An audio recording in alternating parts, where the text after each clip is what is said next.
नमस्कार, मैं नीतीश उपाध्याय इस समय उपस्थित है भदोही जनपद के गोपीगंज क्षेत्र में, जहां पे आपको बता दें कि आज मैं आपको ऐसे व्यक्ति से परिचय कराना चाहता हूं जो कि किसी भी परिचय के मोहताज नहीं है। आज हम आपसे बात करेंगे कि यहां के प्रमुख समाजसेवी, कांग्रेस के वरिष्ठ नेता और महमूद खान जी, जो कि चेयरमैन पद के प्रत्याशी भी हैं यहाँ के और हमेशा लोगों के सुख दुख में खड़े रहते हैं। आइए हम उनसे बात करते हैं। सर, स्वागत है आपका चैनल में, जो कि आपका एक बड़ा नाम इस समय चल रहा है। अगर हम बात करें यहाँ के नगर अध्यक्ष पद के लिए, अगर नगर पालिका गोपीगंज की बात करें तो क्या कहना चाहेंगे इसको लेकर? बहुत बहुत धन्यवाद आपका। देखिए, जनता की ज़रूरत और उनकी ज़रूरत पे खड़ा होना, ये एक सबसे बड़ी बात है और वही मेरी पूंजी है जी। नगर पालिका परिषद गोपीगंज एक संघर्षशाली नगर है। भदोही जनपद का अगर देखा जाए तो व्यापार का एक हृदय है। जीटी रोड और गंगा जमुनी तहजीब काशी और प्रयाग के मध्य में स्थित है, लेकिन दुर्भाग्य है कि जो विकास होना चाहिए था वो विकास अभी अधूरा है जी। जिस प्रकार से सरकारों के द्वारा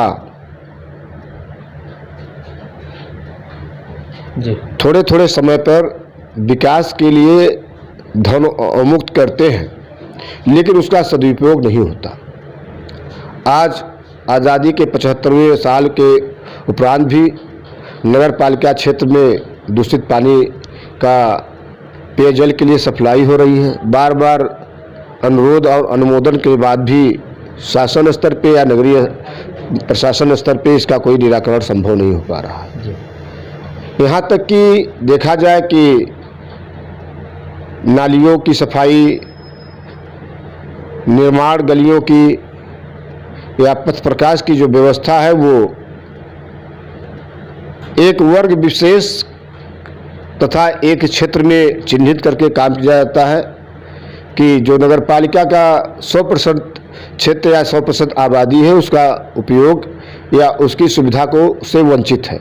ये दुर्भाग्य है और हमारा प्रयास है कि हमारी लड़ाई इसी को पूर्ण करने की है। हमारी लड़ाई इस बात की है कि नगर पालिका परिषद के 100% विकास और 100% जनता की सुविधाओं का उनको लाभ मिले, यही मेरा उद्देश्य है। यहाँ के जो नगर पालिका अध्यक्ष हैं उनके द्वारा दावा किया जाता है हर तरफ विकास की एक गंगा बहाई जा रही है और स्वच्छता मिशन के तहत जो प्रधानमंत्री का है, क्या ऐसा कुछ दिखाई देता है जमीनी स्तर पे? हम लोग भी देख रहे हैं, लोगों के माध्यम से सुनने में आ रहा है कि यहाँ तो समस्याएं बहुत सारी नजर आई, जर्जर हुए तार खंभे से लटकते हुए नजर दिखाई दे रहा है। क्या कहेंगे आप? देखिए, मैं उनकी बातें हैं उनको कहना नहीं चाहता। मैं तो आपसे आग्रह करता हूं कि आप संभ्रांत मीडिया के लोग हैं, आपकी एक आंखें लाखों आंखों को दिखाती है, तो हम आपसे आग्रह करता हूं कि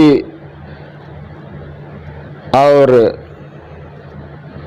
जिस प्रकार से नगर पालिका प्रशासन दावा करती है वो दोनों चीज़ें अलग हैं कि हाथी का दांत दिखने वाला कुछ और होता है, खाने वाला कुछ और होता है, वही नगर पालिका है। आप ward number 4, ward number 6, ward number 12, ward number 3, ward number 1, ward number 13, ward number 2, जैसे वार्ड नंबर 10, आप सारी चीज़ों को सर्वे करा लीजिए। आपको मुझे उसकी बताने की ज़रूरत नहीं पड़ेगी कि स्वच्छता अभियान क्या है जी। हमको बताने की ज़रूरत नहीं पड़ेगी कि नगर पालिका परिषद की दायित्व पथ प्रकाश का क्या है। हमको बताने की ज़रूरत नहीं पड़ेगी कि सफाई के नाम पे जिस प्रकार से वार्डों के साथ भेदभाव किया जाता है, आपको दिखाई पड़ेगा। उसमें हमको आरोप और प्रत्यारोप की आवश्यकता नहीं है। आज आवश्यकता है कि मूल रूप से मूलभूत सुविधाएं जो जनता को मिलनी चाहिए वो मिलना चाहिए, उनका हक है। अगर हम बात करें सर, यहाँ पे आप भदोही जनपद की अगर हम बात करें, पूरे प्रदेश में एक आपका एक नाम चल रहा है और आप पहले से ही अगर बात करें तो कांग्रेस के एक वरिष्ठ नेता रहे हैं, आज भी कांग्रेस के लिए समर्पित हैं और आपने हमेशा से अपना योगदान कांग्रेस के लिए दिया है। तो आज भदोही जनपद किन विकास कार्यों से अछूता रहा है, क्या कहना चाहेंगे? क्या क्या विकास, अभी सबसे छोटा जनपद जो कि देखिए, मसला इस बात का है कि भदोही जनपद पंडित श्यामधर मिश्रा जी की अगुवाई में इसका निर्माण हुआ और वर्षों तक अपेक्षित होने का मेन कारण रहा कि बाहरी लोगों का नेतृत्व हमारे भदोही जनपद पे हावी रहा जी।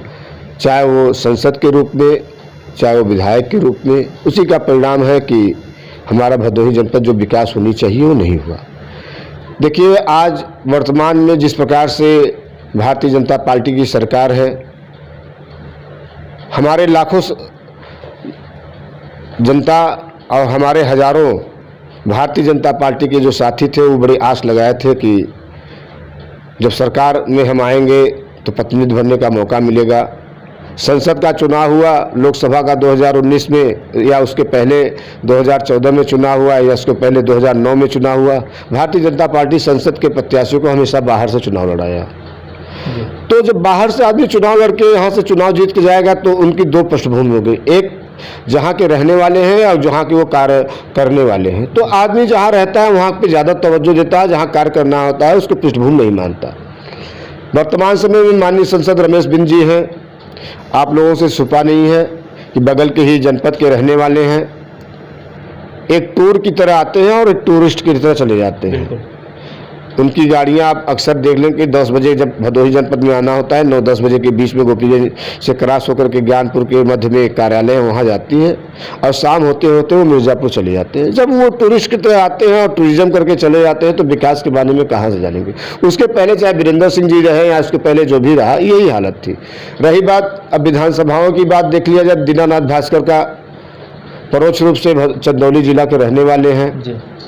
कभी बहुजन समाज पार्टी की राजनीति करते थे, कभी समाजवादी पार्टी की राजनीति करते थे, आज वो भारतीय जनता पार्टी की राजनीति में है। और जहां आप बैठे हैं, सौभाग्य मानिए कि वो औराई विधानसभा का क्षेत्र है और 2 बार से यहाँ से विधायक हो रहे हैं माननीय विधायक जी भास्कर जी। और जो जाति समीकरण और धार्मिक समीकरण का एक मूल्यांकन राजनेताओं के अंदर हो गया है, उससे लोगों का विकास नहीं हो पा रहा है। विकास में कहीं न कहीं भेदभाव किया जा रहा है। भेदभाव का स्पष्ट नजर आ जाएगा कि जहां से उनको पहले होता था कि जब हम लोग राजनीति में आए थे तो जब अच्छे लोगों के बीच में आना जाना बैठना हुआ हर दलों के बीच में, तो एक उन लोगों के अंदर एक लालसा हुआ करते थे कि जनता का विकास और क्षेत्र का विकास और जनता की आवश्यकताएं कैसे पूरी होगी। आज वो पैटर्न बदल हो गया है। आज बदल हो गया है कि मेरी सुविधा, मेरी पहचान और मेरा प्रतिनिधित्व कैसे कायम होगा, उसी पे लोग काम कर रहे हैं। ये दुर्भाग्य है राजनीति में, लोकतंत्र के लिए ये शुभ संकेत नहीं है। वही हाल स्थानीय स्तर पे है कि अब जिस प्रकार से स्थानीय स्तर पे चेयरमैन के चुनाव में पालिका अध्यक्षों के द्वारा जिस प्रकार से अपने वोट बैंक की लालच में और लालसा में पूरे नगरीय क्षेत्र को 2 नज़रों से देख रहे हैं, उसी का परिणाम है कि आज स्वच्छता अभियान फेल है, विकास के नाम पे अधूरा है।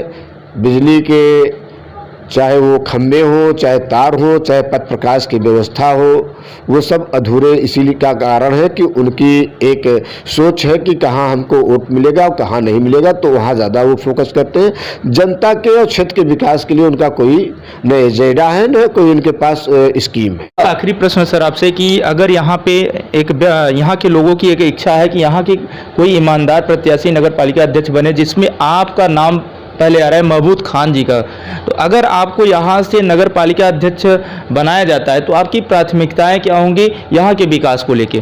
देखिए, मैं आप लोगों का आभार करना चाहता हूं कि आप लोगों ने इस लायक हमको समझा या हमारी जनता हमें इस लायक समझ रही है। देखिए, हमारी प्राथमिकता है कि मैं पूरे भारत में कहीं न कहीं आता जाता रहता हूं। सबसे पहले स्वच्छता अभियान के नाम पे मैं गोपीगंज में रात्रि में सफाई का कार्य चालू कराऊंगा, जिससे दो फायदे होंगे। एक, व्यापारियों का नुकसान नहीं होगा। दूसरा, जो सफाई मजदूर हैं उनको इस धूप में और इस चिलचिलाती गर्मी से उनको लाभ मिलेगा और नगर एकदम क्लीन हो जाएगा।